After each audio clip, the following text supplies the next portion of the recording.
Assalamualaikum warahmatullahi wabarakatuh. Perkenalkan, saya Snatu Filaili, NIM terakhir 204. Di sini saya sebagai pemateri pertama akan menjelaskan pengertian e-commerce. E-commerce berasal dari bahasa Inggris yaitu electronic commerce, yang dalam bahasa Indonesia diartikan sebagai perdagangan elektronik. E-commerce juga dapat dikatakan sebagai suatu proses berbisnis atau transaksi jual beli dengan menggunakan teknologi elektronik yang menghubungkan antara penjual dan pembeli.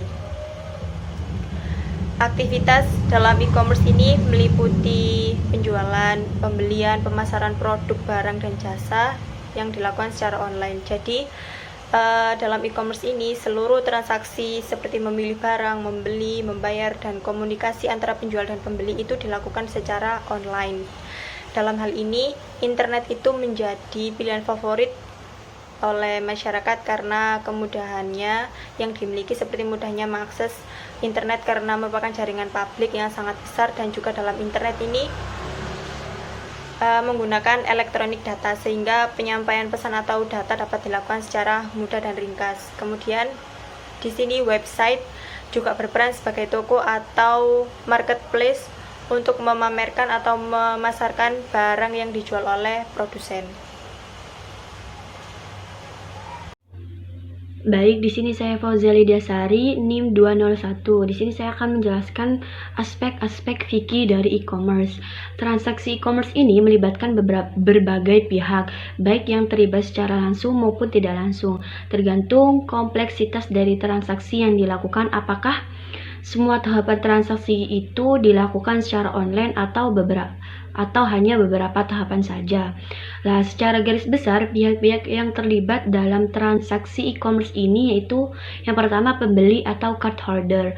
Dalam e-commerce ini, pembeli umumnya berhubungan dengan penjual menggunakan komputer pribadi atau personal komputer. Dalam transaksi tersebut, pembeli menggunakan kartu yang dikeluarkan oleh issuer. Yang kedua yaitu issuer atau lembaga keuangan di mana pembeli menjadi nasabah dan menerbitkan kartu pembayaran. Issuer ini menjamin pembayaran atas transaksi yang menggunakan kartu pembayaran yang dikeluarkannya. Yang ketiga itu penjual atau merchant adalah pihak yang menawarkan barang atau jasa kepada pembeli. Yang ketiga itu esquire adalah lembaga keuangan di mana penjual menjadi nasabahnya dan memproses otoritas kartu pembayaran dan pembayaran. Yang kelima yaitu payment gateway adalah sarana yang dioperasikan oleh esquire atau pihak ketiga yang ditunjuk untuk memproses pesan-pesan pembayaran penjual, termasuk instruksi pembayaran. Yang keenam yaitu otoritas sertifikat atau certification authorities, yaitu lembaga yang dipercaya dan mengeluarkan sertifikat dan ditandatangani olehnya. Yang terakhir yaitu jasa pengiriman. Yaitu pihak jasa pengiriman ini yaitu pihak yang bergerak di bidang jasa pengiriman barang seperti JNT, JNE, dan lain-lainnya. Dalam hal ini bertugas mengirimkan barang dari penjual ke pembeli. Selanjutnya saya akan menjelaskan mengenai fikih muamalah reseller dan dropshipper. Reseller ini berasal dari kata bahasa Inggris yaitu re yang artinya kembali dan seller yang artinya penjual. Jadi dapat dikatakan sebagai penjual kembali atau menjual kembali. Jadi reseller ini seseorang yang membeli produknya supplier atau pemasok atau produsen dengan melakukan stok barang. Sehingga reseller ini harus terlebih dahulu memiliki modal yang cukup agar bisa membeli produk dari supplier. Produk yang telah dibeli oleh reseller ini dipromosikan, kemudian dijual kembali kepada konsumen atau para pelanggannya dengan komisi yang ditentukan oleh reseller itu sendiri ataupun dari supplier.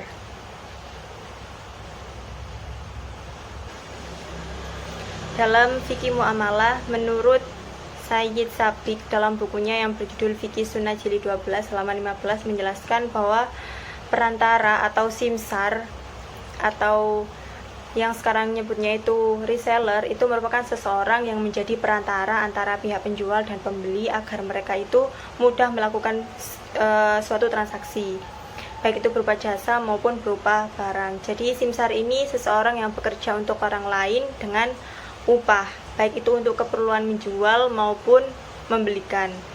Dalam fikih muamalah, menurut Sayyid Sabiq dalam bukunya yang berjudul Fikih Sunnah jilid 12 halaman 15 menjelaskan bahwa perantara atau simsar itu merupakan seseorang yang menjadi perantara antara pihak penjual dan pembeli agar mereka itu mudah melakukan suatu transaksi, baik itu berupa jasa maupun berupa barang. Jadi simsar atau reseller ini yaitu seseorang yang bekerja untuk orang lain dengan upah, baik untuk keperluan menjual maupun membelikan. Sedangkan menurut Hamzah Yaqub dalam bukunya yang berjudul Kode Etik Dagang Menurut Islam, Pola Pembinaan Hidup dalam Perekonomian, halaman 269 menjelaskan bahwa samsaroh atau reseller itu merupakan perdagangan perantara yang berfungsi menjualkan barang orang lain dengan mengambil upah tanpa menanggung resiko. Jadi reseller ini merupakan penengah antara penjual dan pembeli untuk memudahkan terjadinya suatu transaksi jual beli itu tadi. Dalam hal ini seorang reseller dan supplier itu sama-sama mendapatkan keuntungan, di mana reseller ini mendapat lapangan pekerjaan dan juga mendapatkan uang dari hasil penjualannya itu tadi. Sedangkan bagi seorang supplier itu mendapatkan kemudahan karena produknya ini dipasarkan dan dijual kembali oleh si reseller ini. Kemudian Yusuf Qordwi berpendapat mengenai seorang reseller itu yang diperbolehkan bagi orang yang berada di luar daerah, karena hal itu dapat melancarkan keluar masuk barang dari luar ke dalam daerah. Kemudian dropshipper itu merupakan seseorang yang mempromosikan suatu barang secara online yang bermodalkan foto dan video yang mencakup kriteria atas barang tersebut dari supplier atau pemasok atau produsen dengan harga yang berbeda dari harga asli yang diberikan oleh pihak produsen itu tadi.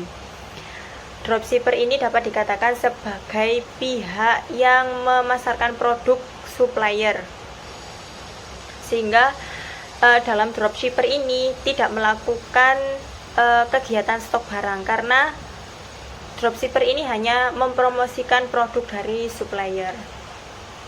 Jadi kalau misalnya ada konsumen atau ada pelanggan yang tertarik dengan konten foto atau video yang dipasarkan oleh dropshipper ini, maka dropshipper ini melakukan pemesanan kepada supplier, kemudian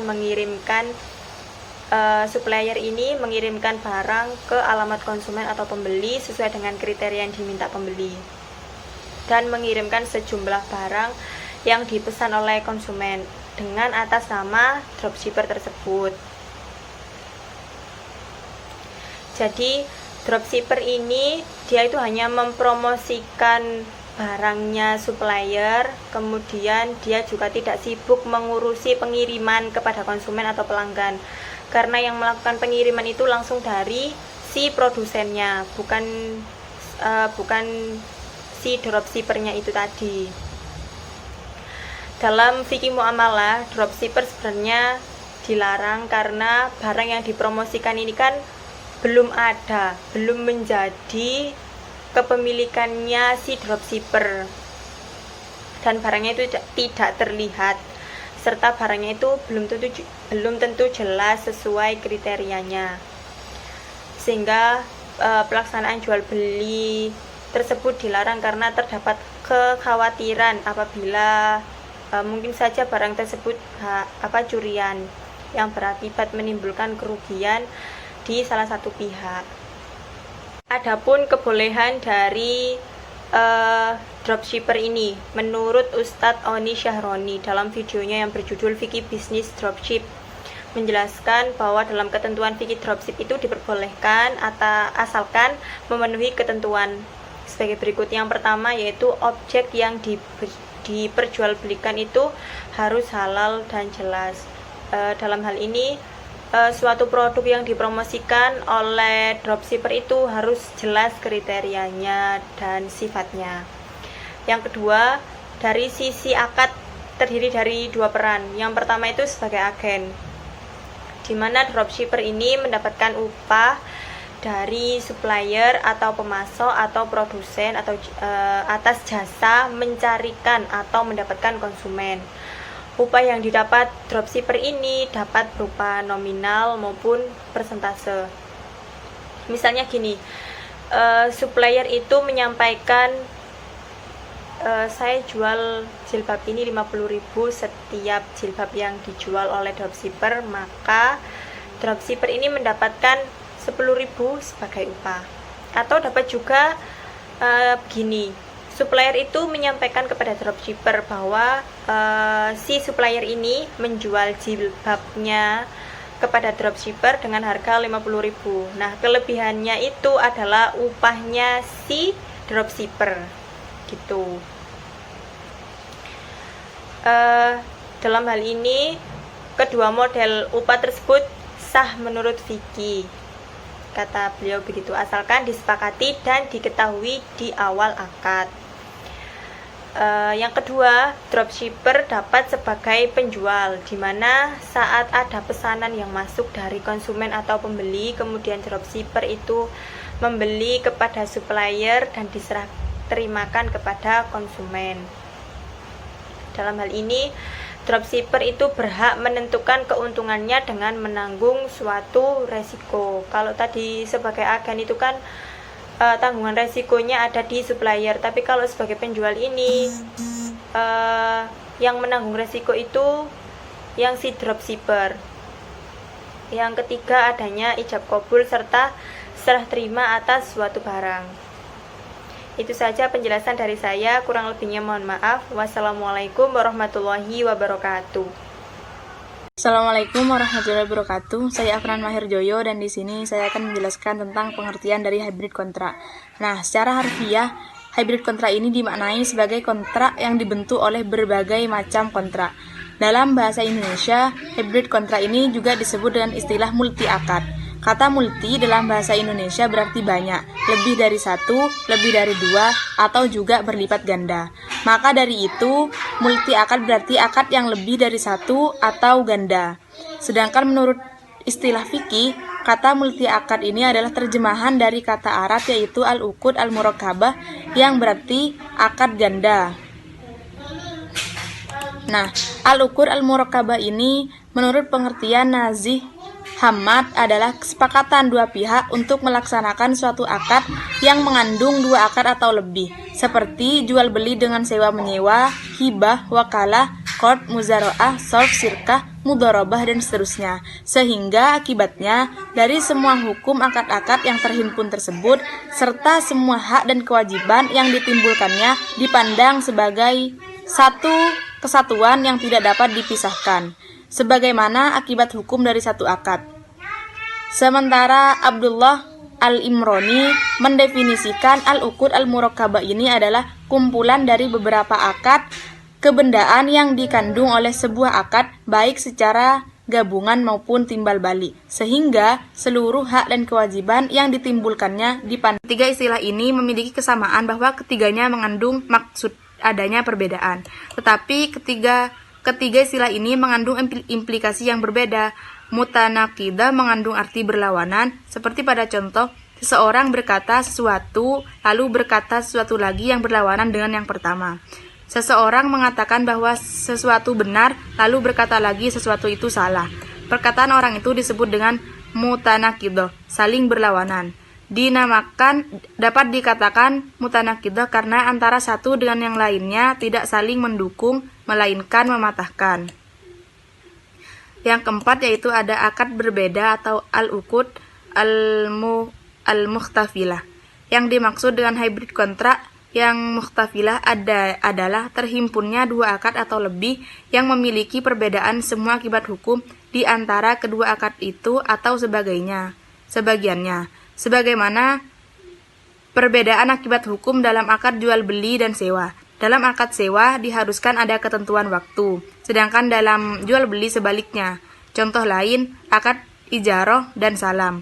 Dalam salam, harga salam harus diserahkan pada saat akad, fi majlis. Sedangkan dalam ijaroh, harga sewa tidak harus diserahkan pada saat akad.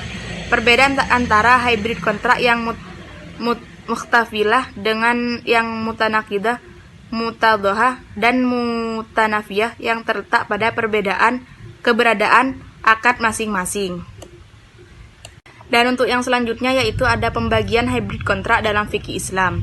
Nah, Al-Imroni membagi hybrid kontrak ini menjadi 5 macam. Untuk yang pertama yaitu ada akad bergantung atau akad bersyarat yang disebut juga dengan al-uqud al-mutaqabilah. Al-mutaqabilah ini menurut bahasa berarti berhadapan. Sesuatu dikatakan berhadapan jika keduanya saling menghadapkan kepada yang lain. Sedangkan yang dimaksud dengan al-uqud al-mutaqabilah adalah hybrid kontrak dalam bentuk akad yang kedua merespon akad yang pertama, di mana kesempurnaan akad pertama bergantung pada sempurnanya akad kedua melalui proses timbal balik. Dengan kata lain, akad satu bergantung dengan akad lainnya. Yang kedua yaitu ada akad terkumpul atau al-uqud al-mujtami'ah. Al-uqud al-mujtami'ah ini adalah hybrid kontrak yang terhimpun dalam satu akad. 2 atau lebih akad terhimpun menjadi satu akad. Seperti contoh, saya jual rumah ini kepadamu dan saya sewakan rumah yang lain kepadamu selama 1 bulan dengan harga 500.000. Hybrid kontrak al-mujtami'ah ini dapat terjadi dengan terhimpunnya 2 akad yang memiliki akibat hukum berbeda di dalam satu akad terhadap 2 objek dengan 2 harga, atau 2 akad dalam satu akad yang berbeda hukum atas 1 objek dengan 1 imbalan, baik dalam waktu yang sama atau waktu yang berbeda. Dan yang ketiga ini ada akad berlawanan atau juga disebut dengan al-uqud al-mutaqanidah wa al-mutadodah wa al-mutanafiyah. Nah, ketiga istilah ini memiliki kesamaan bahwa ketiganya mengandung makna dengan yang mutanakidah, mutadohah, dan mutanafiyah yang terletak pada keberadaan akad masing-masing. Dan yang terakhir, yang nomor 5 yaitu ada akad sejenis atau juga disebut dengan al-uqud al-mutajanisah. Al-uqud al-murakkabah al-mutajanisah adalah akad-akad yang mungkin dihimpun dalam satu akad dengan tidak mempengaruhi di dalam hukum dan akibat hukumnya. Hybrid kontrak jenis ini dapat terdiri dari satu jenis akad seperti akad jual beli dan akad jual beli, atau dari beberapa jenis seperti akad jual beli dan sewa menyewa. Hybrid kontrak ini dapat pula terbentuk dari 2 akad yang memiliki hukum yang sama atau yang berbeda. Sekian dari saya, kurang lebihnya saya mohon maaf. Wassalamualaikum warahmatullahi wabarakatuh. Balik, sehingga seluruh hak dan kewajiban yang ditimbulkannya dipandang sebagai akibat dari satu hukum akad.